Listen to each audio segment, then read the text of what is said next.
The world owes the MCU an unpayable debt. But lately you have lost your way. There are some who prefer the word embarrassing. And what word would you use, Mr. Secretary? How about cringe? Unless you're afraid.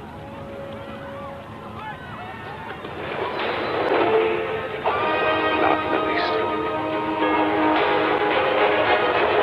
All right, listen up. Here's the plan. We're going to sneak our way towards Stormbreaker, being very careful not to bump into any of those big shadow monsters. They're behind me, aren't they?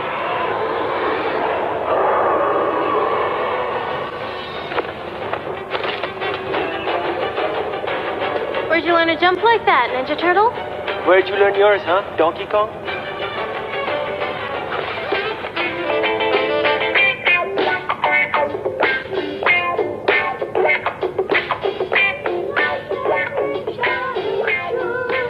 And if we get some ice cream, we promise to be good. Okay, that's enough.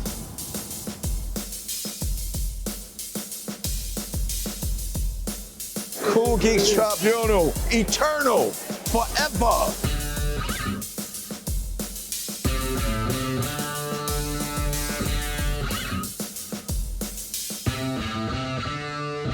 Don't you wish you were Yo, what up, what up, what up? Cool Geeks Tribunal, cups all the way up.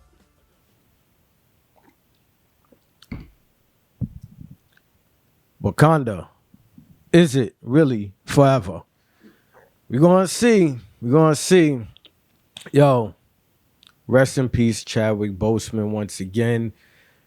Gotta acknowledge the fact that this movie is going to be very sad in tone and vibe energy. I'm expecting it to have a very, just somber energy, in the theater when acknowledging and paying homage to, the one and only Chadwick Boseman.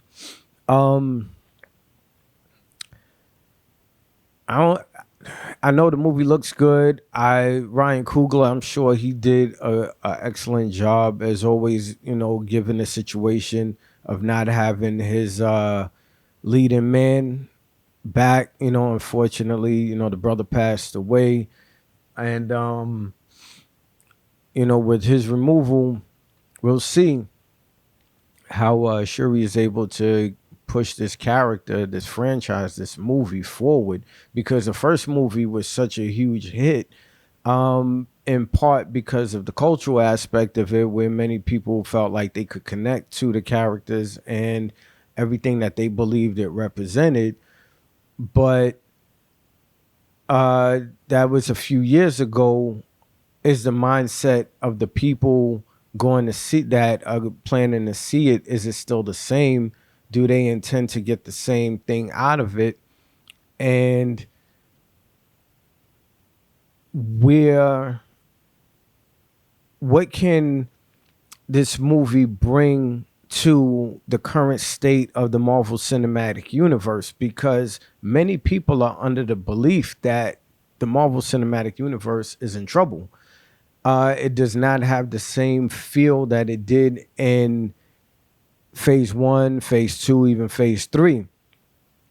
When the movies first were coming out back in 2008 with Iron Man and The Incredible Hulk, you sat there and waited for the end credits to roll because you wanted to see the post-credit scene that was going to connect the movie. So the cohesiveness of the MCU is what gave it its swag. Like, that was the talk. Like, yo, don't leave the theater. Yo, you got to wait. You got to see what's going to happen because you got to see the next one. Do we still feel the same way? Are we as invested as we used to be? I think many people still are. But with what's going on with the Disney Plus series, there's been a lot of criticism for Moon Knight, a lot of criticism for Miss Marvel, a lot of criticism definitely for She-Hulk. And the only one that seemed to have been a major hit that's worked really well that people still love and are looking forward to is Loki. I I personally like WandaVision. I thought that was good. But trying to bring so many things together with so many characters and TV shows to movies in multiple universes, it's easy to get confused. It's easy for the casual fan to get lost. So now, when we're in a time of so much change, are people going to, really want to hang around for this latest movie after what we just got with Thor: Love and Thunder, and that getting a lot of negative attention because I thought it was trash. That movie was whack. So I don't know if y'all felt the same way, but I want my heroes to be established the way that they were in the comic book, and all of the silliness that Thor was doing, all of the effeminate energy that was coming off of Thor and Hercules and everybody else. I'm like, I don't know what that was and what that was about, but that's not what I used to read. So between that and now, Shuri, who is played by Letitia Wright, who did a great job as Shuri in the first Black Panther movie. Now her stepping into the role as we all believe and assume she's going to be as the Black Panther now in Wakanda Forever, her going head to head against Submariner and Namor and the whole, Atlantis army. I mean, is it going to give off the same vibe as like when you heard in Infinity War Chadwick Boseman coming out talking about E-Bombay? Because when he said that, and they were going to war against the aliens and Thanos' crew, you knew what time it was. You felt it. The audience, you could feel it in the theater. Like the audience was like, yo, it's about to be on. It's real right now. I don't know if we're going to get that same energy and that same feel, or for Shuri going head to head and going to war with, Namor again. I mean, we'll see. I don't think anybody's going to confuse her with Viola Davis and Woman King. This is like a comic book version of Woman King. We'll see what they do. I know that Chadwick Boseman, he had a whole team and army of women around him that was his generals and stuff, that were fighting for him, and they did good. They whole, Onyx look and slam, throw your guns in the air. They had, their vibranium thrown in the air, so, shout out to Onyx and everything, Queens in the House, hip hop. But yeah, we'll see if it has that same type of vibe and energy, but I just can't imagine it will. I just can't see it. I'm not rooting against the movie.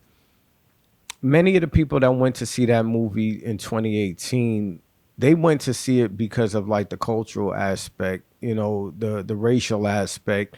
That part is what gravitated so many people to the movie that had no clue as to Black Panther, the history, nothing that was going on.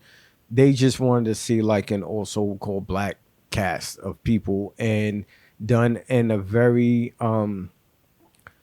high, budget way, big budget flick, and the movie killed. It killed the box office, and it did live up to the hype. Ryan Coogler did his thing. I hope he gets a chance to do Avengers Secret War, like that's been the talk. So I hope he gets a chance to do that because the brother's nice with directing.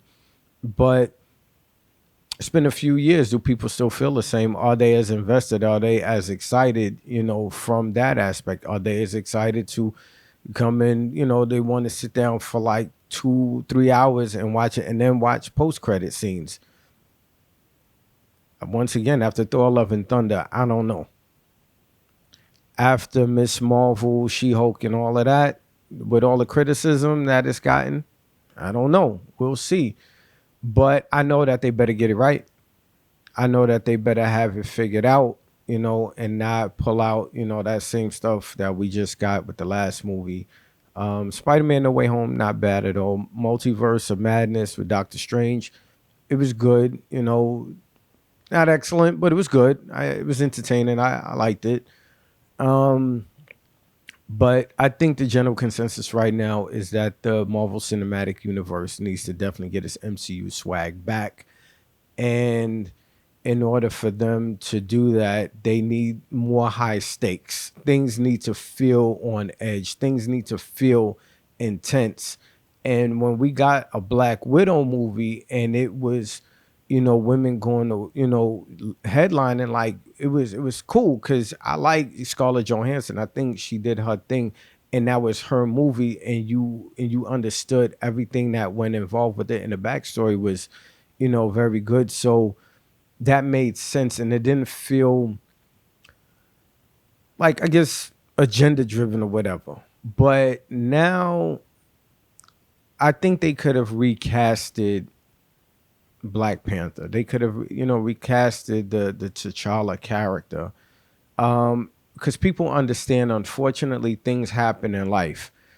Chadwick, as it was reported, he got sick and, he concealed it from the public, and he suddenly passed away, and it caught everybody by surprise. You're scrambling, trying to figure it out. What's the best way to approach it?